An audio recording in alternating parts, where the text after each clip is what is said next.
Nama saya Khairi. Saya tinggal di sekitar sini saja, dalam area Taman Permata Taman City. Selepas kita melihat isu Palestin tergerak di hati saya lah. Kita kena ada satu alternatif. Selepas kita melihat McD, KFC antara yang memberi sumbangan kepada Israel kan. Dia kalau nak tahu kenapa pilih ayam Pak Chef ni, sebenarnya kena datang rasa.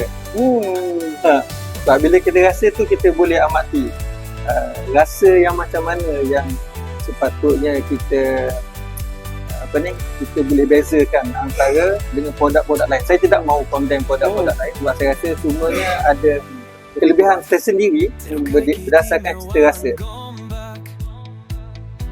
Keseluruhan ayam Pak Chef ni kita ada dalam 10 cawangan. 10 cawangan.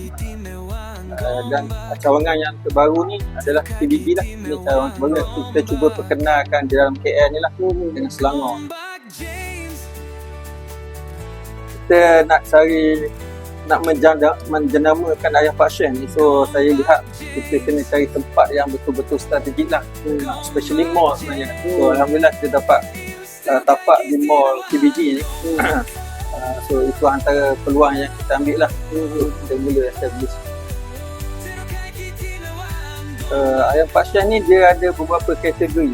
So ini adalah kalau TBG ni adalah flagship format.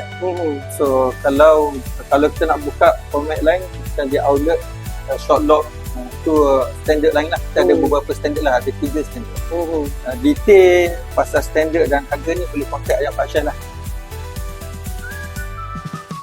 Kami produk Muslim, halal, dan kita adalah alternatif untuk puan-puan yang berminat dengan ayam goreng ataupun kita rasa Korean punya style, boleh datang kat sini untuk menikmati ayam Pak Chef bersama menu-menu lain lah. Kita ada burger juga, kita ada mashed potato, coleslaw, apa yang mirip yang kita biasa makan dekat KFC tu juga ada di sini.